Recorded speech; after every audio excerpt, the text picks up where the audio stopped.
Sometime in the 80s, I met somebody who was to become a very dear friend.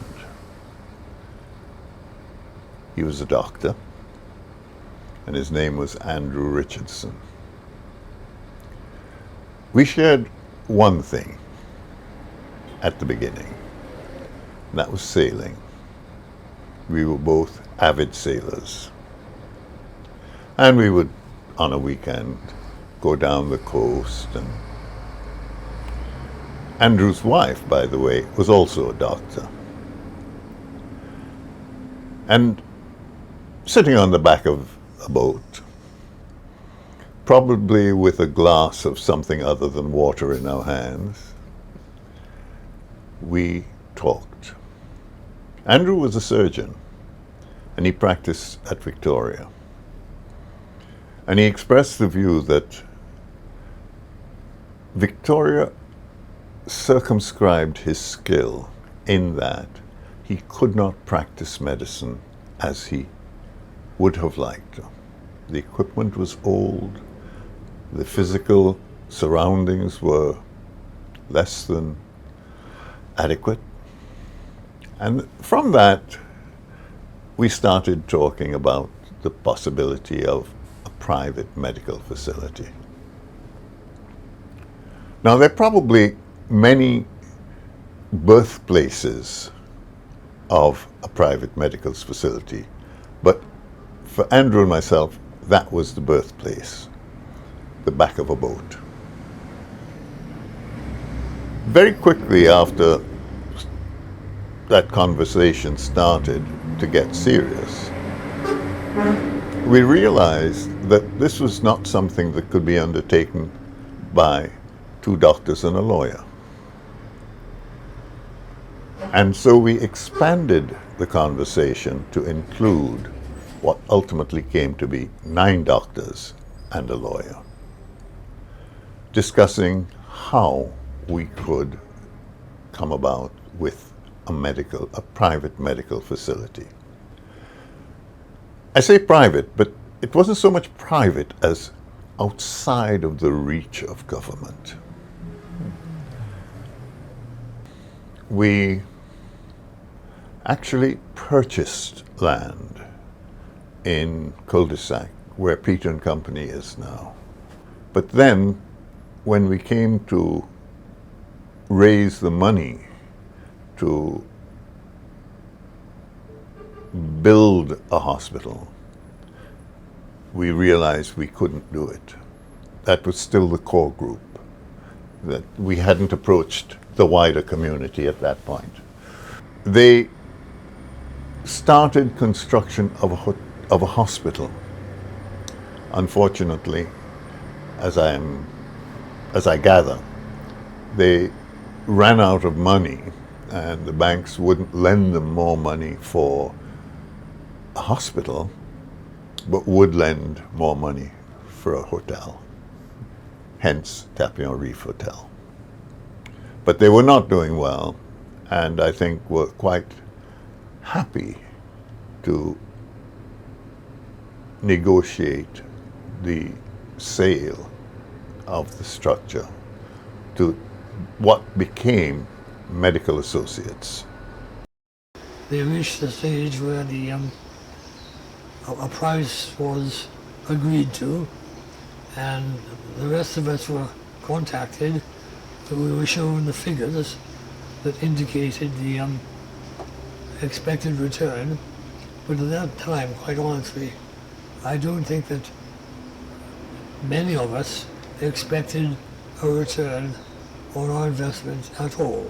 The initial funding was fairly quickly raised.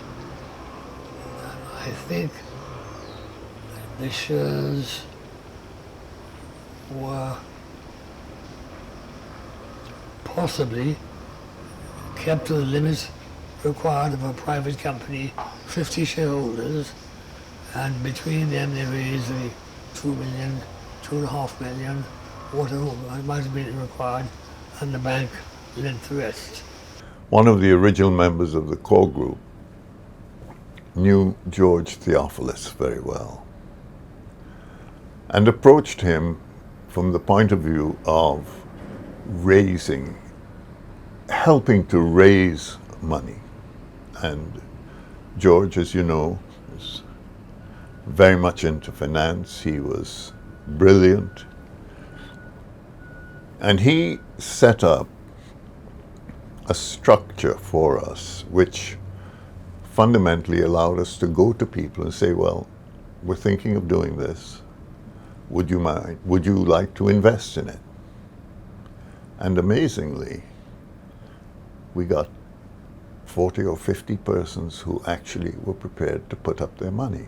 Why would you invest into a facility that presented no viable prospect of return?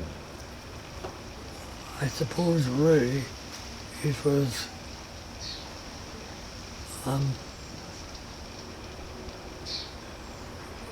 how should I put it? It was personal, because I wanted a facility with doctors whom I knew would be on the ground floor of the facility to look after my family members if they became ill in conditions which I thought were suitable, and in conditions also which suited St. Lucia's fast developing tourist sector. I mean, if you become ill in a country away from home and you have to spend 4 days in hospital, if you have a bad experience, you spread that far and wide when you get home, as with a good experience. And so anybody who went to Victoria at that time would not have been able to spread good news about Victoria. And so, therefore, I was willing to put money in it, acknowledging that the money would probably never yield a dividend and might even be lost altogether. And I think most of the other members of my circle were of like mind. The persons who were attracted or who contributed to this idea were all persons approaching middle age. Persons who had probably had, in one way or another, experiences with Victoria Hospital. So that the concept of a private medical facility was attractive to them, but nobody had ever put it together before.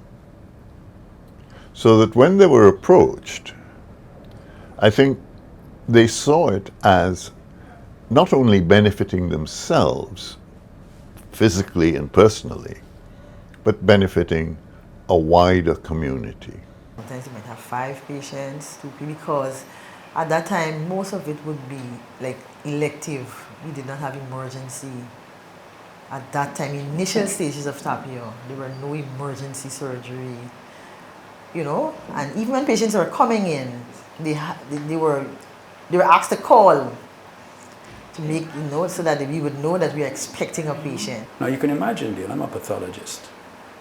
I had to take my turn on the rota and revert back to when I was a district medical officer in Soufrière and practice good old-fashioned medicine. On people who are alive? Of people who are alive. Because the doctor can not let you play my boy. Are you alive? The doctor can have to touch me? No. I'm kicking and screaming. So it was very interesting. Being small is actually the gift and the curse, because being small means that you could get individual attention. The wait time or the boarding time from coming to the ER, or what we call door to doctor time, is a lot shorter than the public service, and which is what people need in an emergency setting.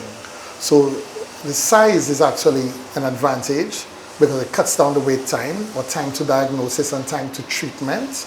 So that is actually an advantage.